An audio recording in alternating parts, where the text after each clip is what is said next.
Bonjour, je suis Jean-Paul Muller, je suis directeur technique IA chez OnePoint pour le groupe. Alors c'est une solution qui a déjà quelques années et que j'aime beaucoup parce que c'est un cas d'usage industriel mais qui n'est pas sur la détection d'anomalies ou de la maintenance prédictive ou des choses que peut-être qu'on a un peu l'habitude. C'est un cas assez particulier, c'est que je travaillais sur une problématique où il y avait des cuves, des grosses cuves de retraitement d'eau après des processus en amont. Et dans cette cuve, en fait, il y a de la mousse qui apparaît. Et l'industriel, le problème, c'est qu'il n'arrive pas à savoir quand est-ce que cette mousse va apparaître. Et quand elle apparaît, en fait, ça pose des problèmes parce que la mousse, pour de vrai, déborde de la cuve. Enfin, bon, ça pose des gros problèmes. Et donc, pour remédier à cette problématique-là, il y a des injecteurs d'eau qui projettent de l'eau sur la cuve pour casser la mousse, même quand il n'y a pas de mousse. Donc, en fait, la problématique, c'est que ça utilise beaucoup d'eau pour rien, puisque ça réinjecte de l'eau propre dans de l'eau qui est à retraiter. Et donc, au-delà du prix, où c'est là que c'est intéressant, c'est qu'il y a une vraie prise de conscience au niveau de l'industriel de dire, là, il faudrait qu'on fasse quelque chose. Est-ce que l'IA, justement, puisqu'on n'a pas d'éléments de corrélation, donc on peut pas le traiter de manière, on va dire, procédurale, est-ce que l'IA, en bout de chaîne, pourrait pas nous regarder la cuve et nous dire, il y a de la mousse. Donc, bref, faire un détecteur de mousse sur une cuve de retraitement des eaux. L'idée, c'était d'avoir de la computer vision, c'est-à-dire une caméra, pas forcément avec des optiques particulières, on a travaillé sur le champ du visible. L'idée, c'est qu'on allait devoir avoir des modèles qui allaient tourner dans l'usine. Il n'était pas question d'aller envoyer de l'image quelque part, etc., des cuves. Puis ça aurait été trop coûteux, pas de sens, donc pas de cloud. Donc du local, de la caméra normale et un environnement industriel avec de la saleté, des problématiques d'éclairage. Donc ça a été le gros du travail, c'était de se plier aux contraintes du contexte et de la situation industrielle.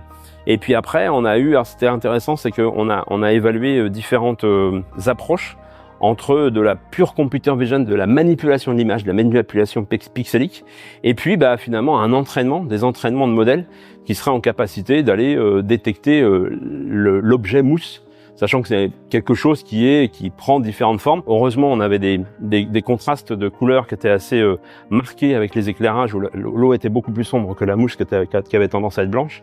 Et donc, on a fait des systèmes un peu mixtes, où on a entraîné des modèles sur place, et puis fait des analyses sur l'image en tant que telle, pour pouvoir obtenir un système qui va détourer, un segmenteur finalement, qui va détourer les endroits et calculer une sorte de score de pourcentage de mousse, puisqu'il y a toujours un petit peu de mousse sur les bords. Mais c'est pas grave, il faut lever les alertes que quand il y a le phénomène de la mousse qui arrive en volume, quoi. Et puis l'autre, on va dire un peu challenge technique, c'est qu'on est dans un environnement industriel. Il a fallu se brancher, donc le monde de l'IA qui est très algorithmique, Python, c'est pas du tout le monde de l'industrie qui est sur de l'informatique industrielle. Et donc on a dû mettre en place une architecture avec des passerelles pour passer de ce monde algorithmico-applicatif au monde de l'industrie de l'informatique industrielle pour pouvoir lever les alertes et que les alertes soient bien répertoriées dans le monitoring de l'usine. En vue derrière, soit de lever, donc d'arrêter la projection d'eau et de laisser l'humain l'acte de l'activer lorsqu'il y a une alerte.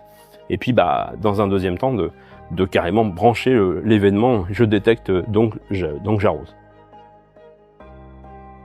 Alors juridique, éthique, non. Si on veut bien, il n'y a personne, puis il n'y a pas de data personnelle, c'est une cuve, pour le coup là, il n'y avait pas de problème. C'était une caméra, donc ça filme aussi les personnes qui peuvent passer devant. Donc il y avait cette problématique potentiellement de filmer un opérateur qui passerait, etc. Mais il y a globalement personne qui passe dans cette zone-là, donc on n'a pas eu de problème. La seule problématique n'a pas été juridique, mais a été surtout sécurité. Alors le sujet, c'était vraiment de répondre à toutes les contraintes de sécurité de l'usine en tant que telle. On ne déploie pas des câbles réseau comme ça dans une usine. Ça s'est réglé, mais ça a été une grosse partie du sujet qui était la compliance, vraiment la conformité à l'environnement de la sécurité de l'usine. Les résultats, alors j'ai pas de résultats quanti sur combien de mètres cubes d'eau a été gagné à l'année, mais c'est suffisamment intéressant pour que on ait été contacté un an après par un autre site qui était dans un esprit aussi d'économie sur un processus. Donc, clairement, oui, il y a un peu moins d'eau qui est consommée par cette usine-là. Ouais.